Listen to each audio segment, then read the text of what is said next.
de leurs lettres. Timothée, bonjour. L'objet de leurs lettres est libellé comme suit.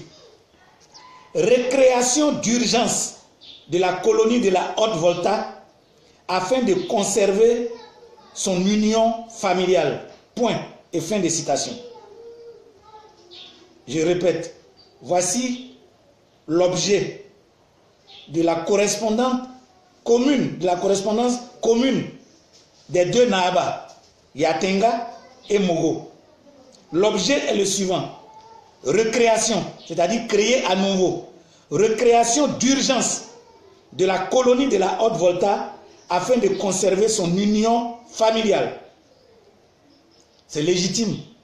Ils sont une nation qui à un moment avait été coupée en deux et ils souhaitent être remis à nouveau ensemble. C'est légitime. Voici la raison principale invoquée. Je répète, ce que j'ai donné en premier, c'est l'objet de leurs lettres. Ils vont argumenter autour d'une raison principale. Voici la raison principale. Ils disent qu'ils tiennent à être représentés par leurs propres enfants et non plus par des étrangers qui ignorent tout de leurs mœurs, de leurs coutumes, comme de leurs institutions 10 fois séculaires.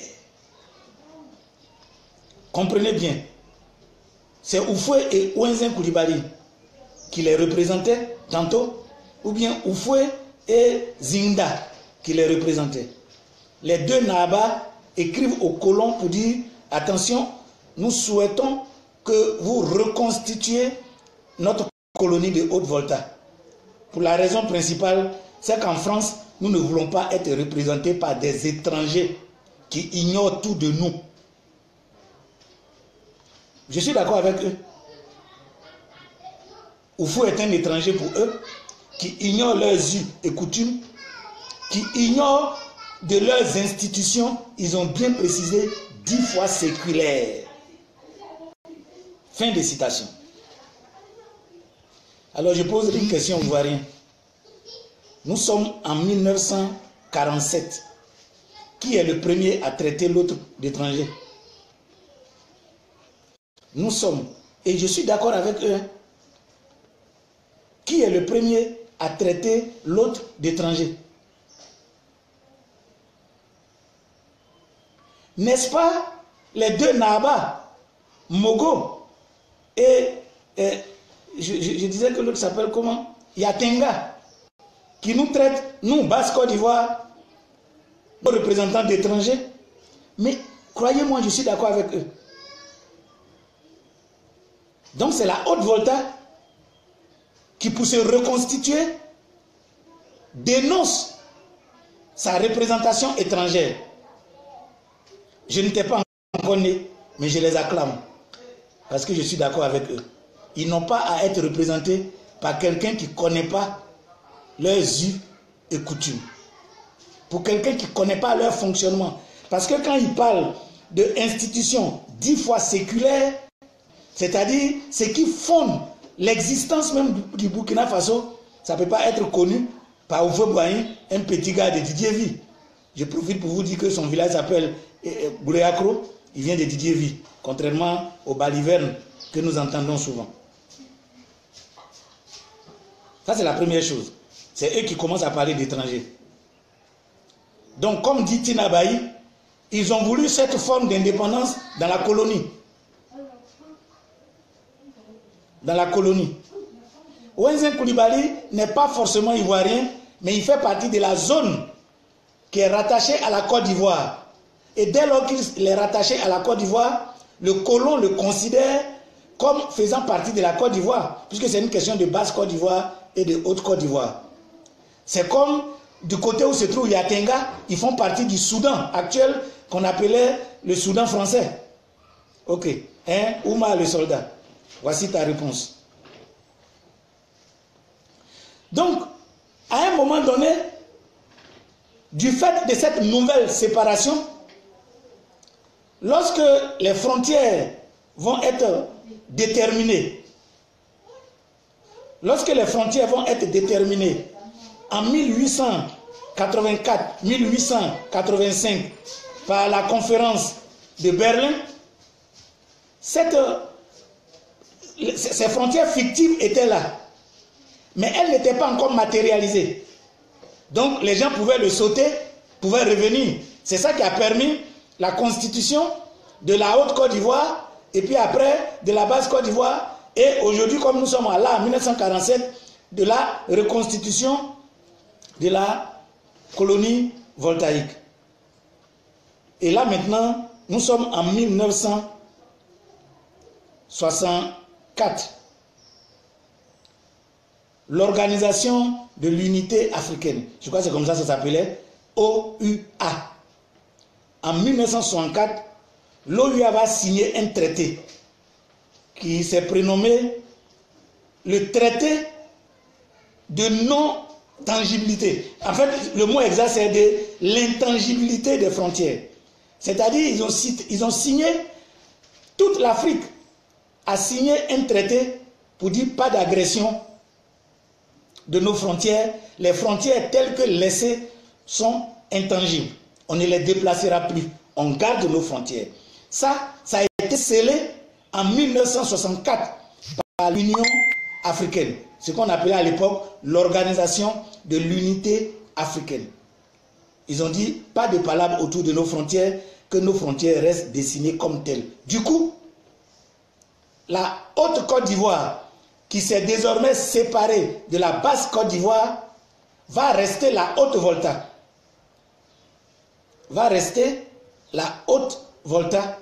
Et aujourd'hui, nous avons une frontière commune de 584 km.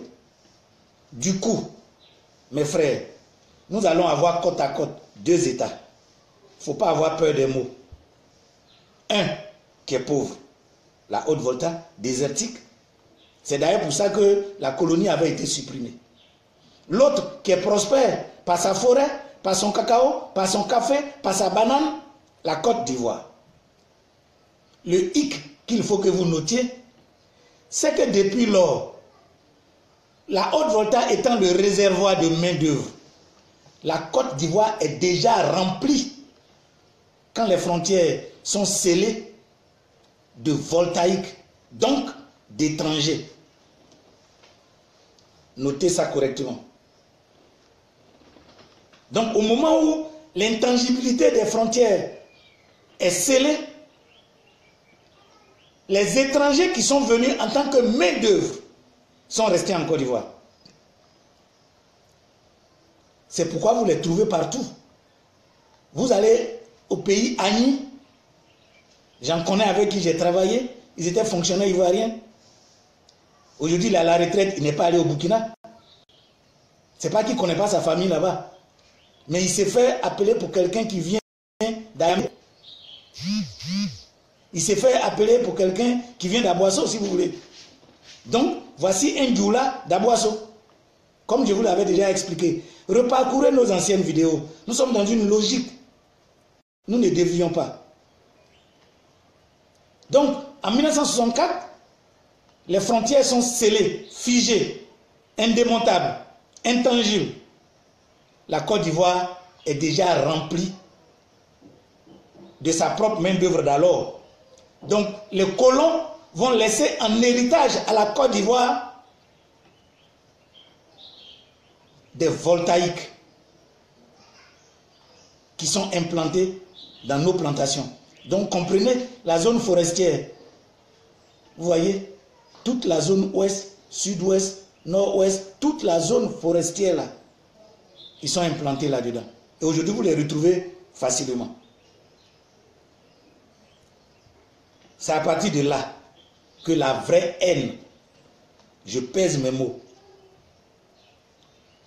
parce que j'ai écouté l'ancien président du Parlement voltaïque, donc disons burkinabé, qui était revenu longuement sur ça. J'ai pris mon temps, je l'ai écouté. C'est là que va naître leur haine. C'est pourquoi le titre que nous avons donné à notre thème, c'est quoi? La guerre de regret. Si les deux Nahaba, Mogo et Yatenga, n'avaient pas sollicité la recréation de la colonie voltaïque, au moment où les frontières étaient scellées, de Ouagadougou jusqu'à Abidjan, nous aurions eu la Côte d'Ivoire.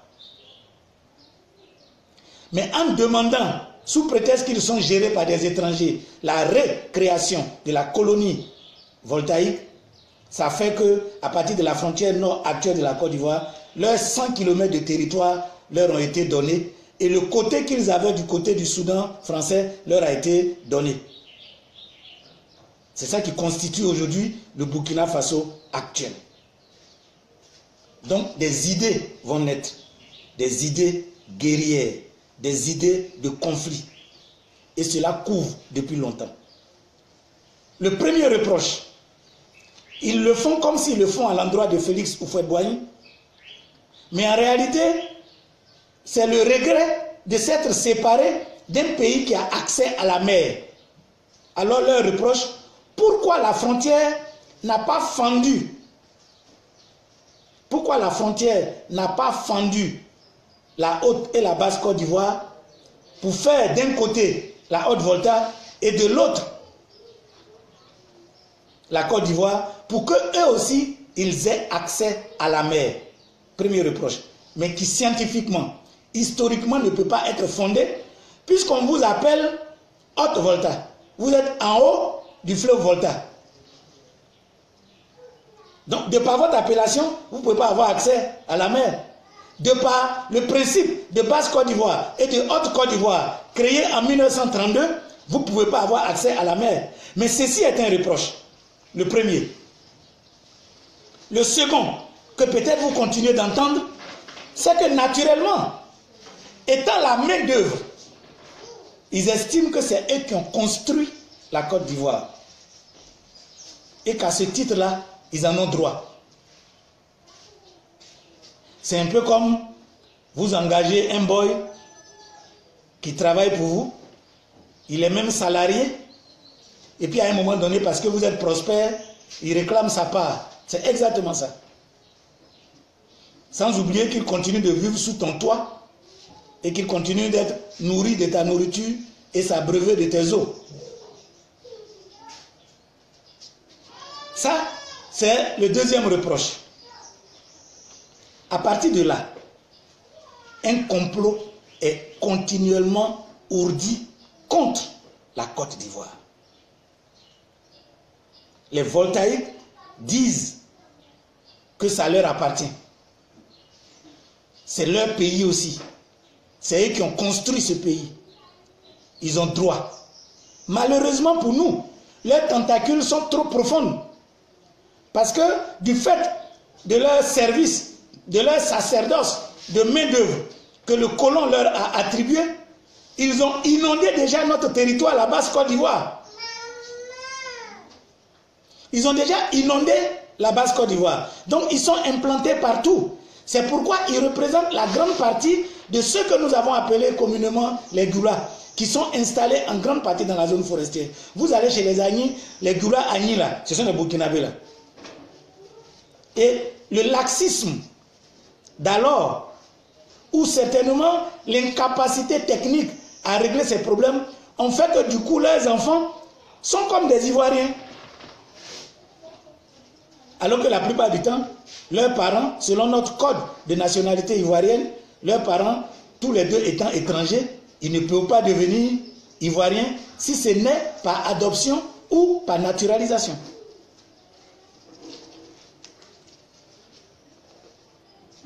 Donc, merci Ouma le soldat, tu vas tout comprendre maintenant.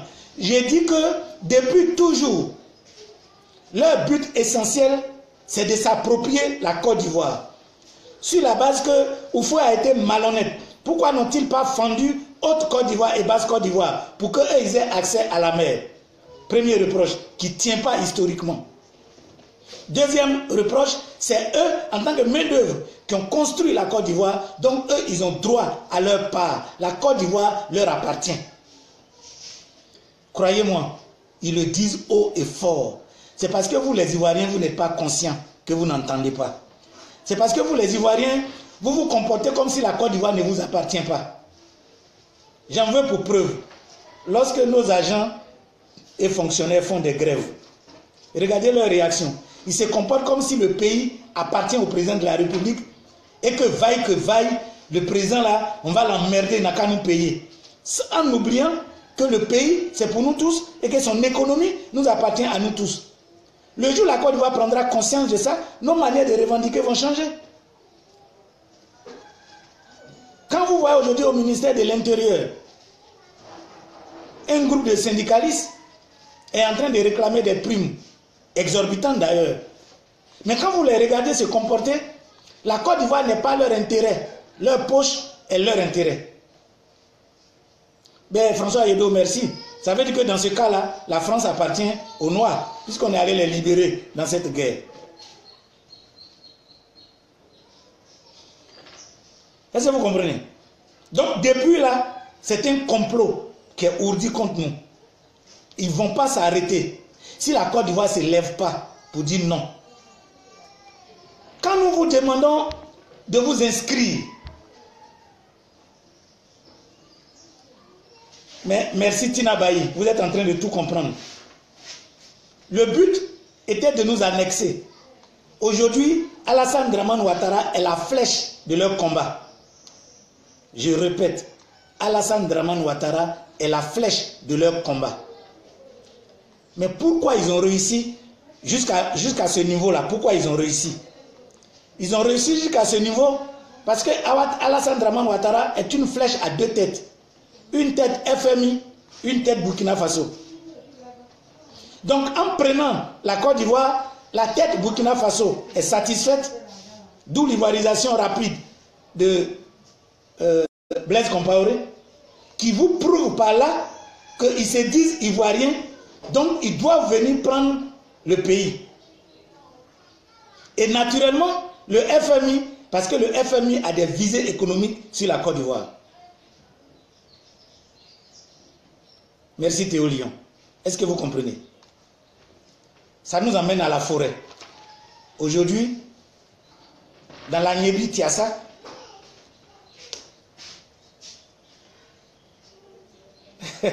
ah Vincent, tu as douté alors. Merci de ta contribution. Et donc, vous comprenez? Donc, qu'est-ce qui va se passer? Leur flèche est au pouvoir. C'est le moment plus que jamais d'envahir la Côte d'Ivoire.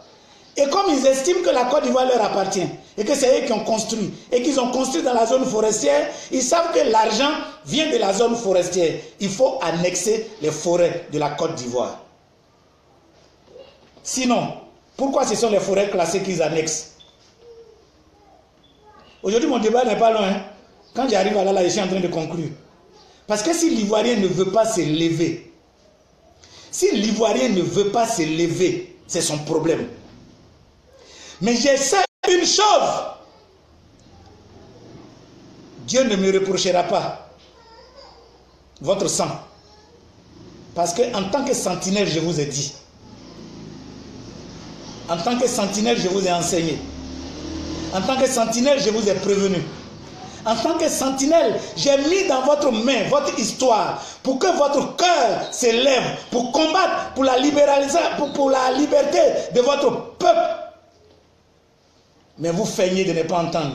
Pourquoi? Parce que vous êtes des poltrons. Vous feignez de ne pas comprendre. Pourquoi? Parce que vous êtes des peureux.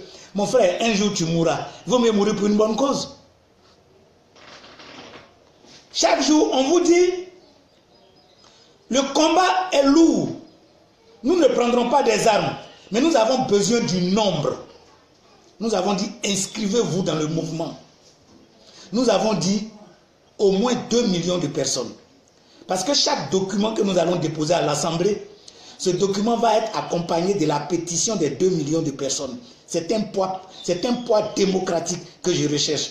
Parce qu'aucun Ivoirien ne doit perdre sa vie pour ce combat. Et pourtant, nous devons gagner le combat. Mais je vous pose la question, pourquoi c'est au Mont Peko, là où il y avait la forêt classée, pourquoi c'est là que les Burkinabés sont allés s'installer? Pourquoi dans la Niébli Tiassa, c'est là où il y a comment on appelle, les forêts classées. C'est là qu'ils vont s'installer. Je vais vous en donner la raison. Et je vous ai dit qu'à partir de là, je n'avance plus. Ce serait à vous de partager la vidéo et de réfléchir entre vous.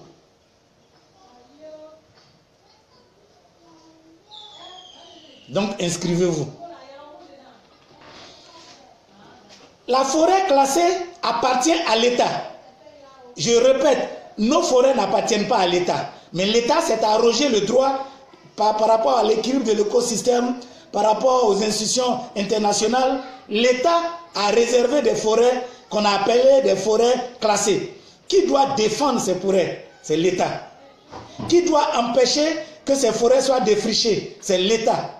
Notre État est représenté aujourd'hui par Alassane Dramane Ouattara, leur compatriote, par lequel ils annexent la Côte d'Ivoire.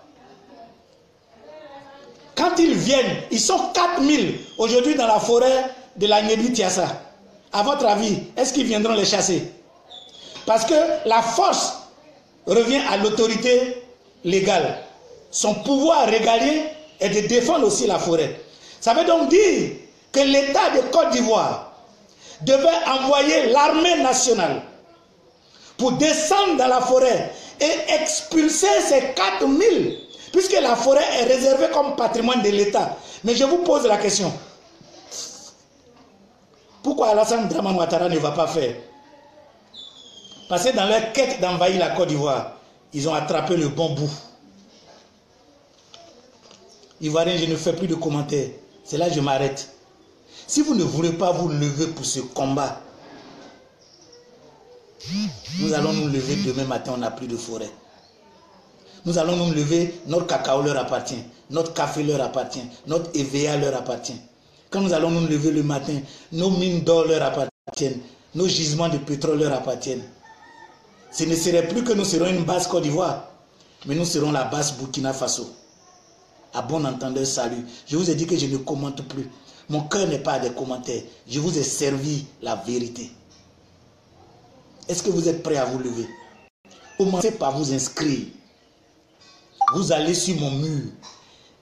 Le lien d'inscription est là. Inscription facile. Ivoirien de la diaspora, Ivoirien de la Côte d'Ivoire, inscrivez-vous. Nous allons engager la lutte. Nous ne resterons pas qu'au discours.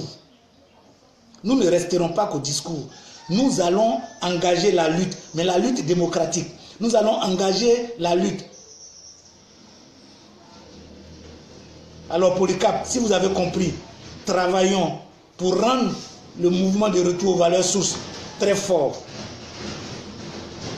Pour que nous commencions le travail. Sinon il sera trop tard. Si en 2020, ils réussissent à mettre un des leurs encore à la tête du pays, on est encore parti pour 10 ans. Et en 10 ans, les plantations auront poussé partout.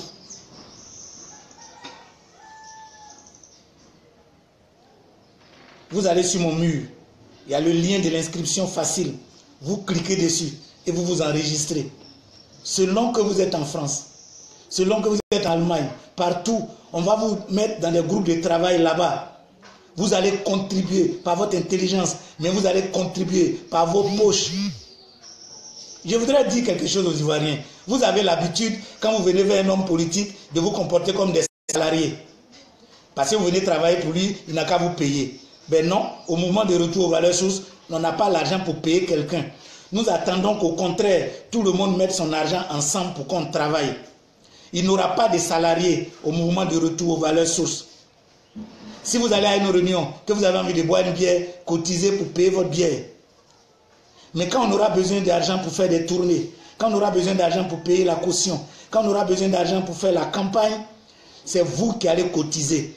N'attendez pas que vous soyez des salariés du mouvement de retour aux valeurs sources. Mais attendez-vous à être des contributeurs puissants pour le mouvement de retour aux valeurs sources.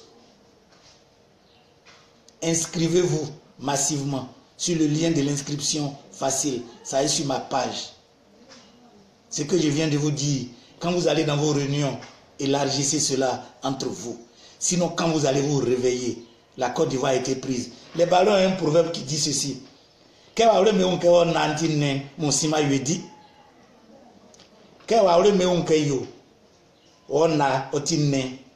Mimon Sima lui dit.